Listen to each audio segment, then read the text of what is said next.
To ancient historians and to Shakespeare's early modern audience, Julius Caesar and the Roman Republic represented all that was civilized in Roman culture. So Caesar's murder and the Republic's end were interpreted as tragic events that unleashed chaos and war. But in the play, hints of Caesar's tyranny open the way to read the conspirators as agents of historical change rather than bloodthirsty murderers. Importantly, Rome and the civilization it represents survives. The Republic reconstitutes itself as the empire, long outlasting both Caesar and his assassins. Born in Stratford-upon-Avon, England, William Shakespeare was a celebrated playwright who acted with, wrote for, and managed a theater troupe called the Lord Chamberlain's Men. In 1599, Shakespeare and his business partners built the Globe Theatre. His play, Julius Caesar, produced at the Globe that same year, may have been the first play to be performed there. Shakespeare based Julius Caesar on Thomas North's 1579 translation of Plutarch's Life of Alexander, Life of Julius Caesar, Parallel Lives. The play initiated for Shakespeare a series of 3 Roman plays. He followed Julius Caesar with Antony and Cleopatra and Coriolanus. Julius Caesar is recognized as the first of Shakespeare's great tragedies. He likely tackled the story of Julius Caesar, one well known to theatergoers in his day, in response to England's political climate. The powerful yet controversial Queen Elizabeth I was about to leave the throne with no named successor. Shakespeare and his contemporaries feared a more repressive government would mark the end of England's golden age.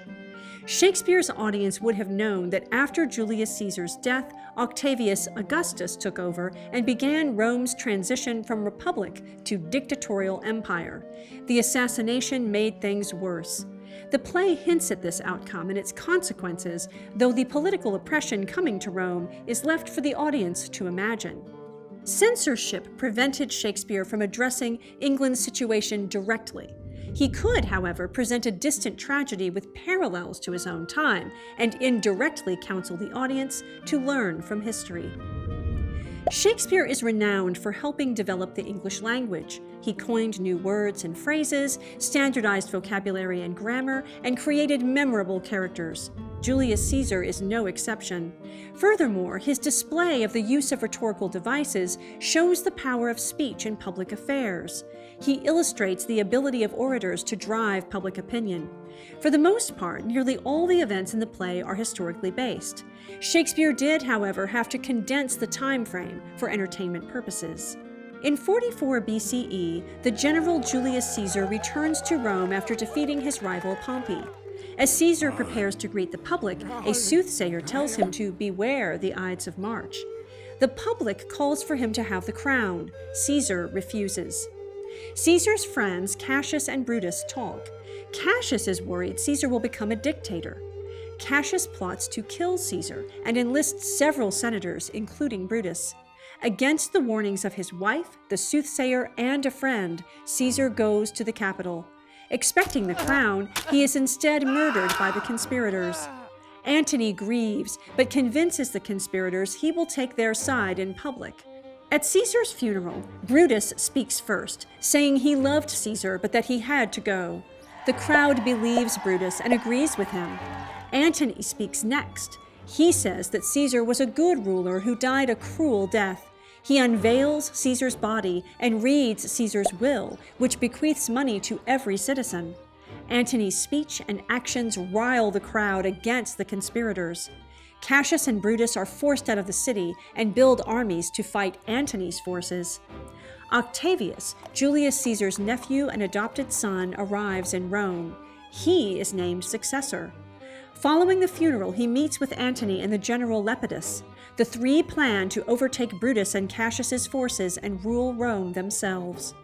Brutus and Cassius quarrel over Cassius's corruption, but eventually reconcile. Later that night, Brutus receives a visit from Caesar's ghost. The ghost says Brutus will see him again the next day at Philippi, the site of the battle. In Philippi, the battle begins, and Cassius's forces quickly lose ground. He becomes hopeless and has a servant take his life. Brutus continues to fight but loses to the opposition. Antony has called for Brutus's capture. Brutus falls on his sword rather than return to Rome as a slave. Antony and Octavius, now victors, come upon the fallen Brutus. Antony praises Brutus's nobility and decides to bury him as a war hero. Storms symbolize devastation, a time when humans must take initiative and act. Animals and insects represent a dangerous ruler.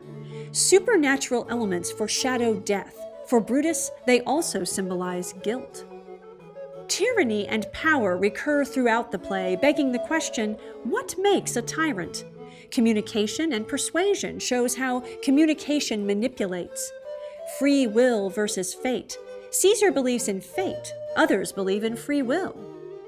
Honor is both a status symbol and leverage in manipulation, flattery, and mocking. Julius Caesar is one of 4 Roman plays written by Shakespeare, and he wasn't alone. 43 Roman plays were staged in London between 1585 to 1635, attesting to how fashionable they were. Revenge tragedies were also the rage, and Julius Caesar doesn't disappoint. From Act 3, Scene 1, we follow the turning of opinion and history against Brutus and the conspirators. In this, we should not miss the central role of Rome.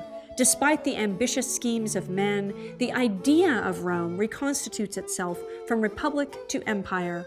More than any other character, Rome is the enduring force of the play.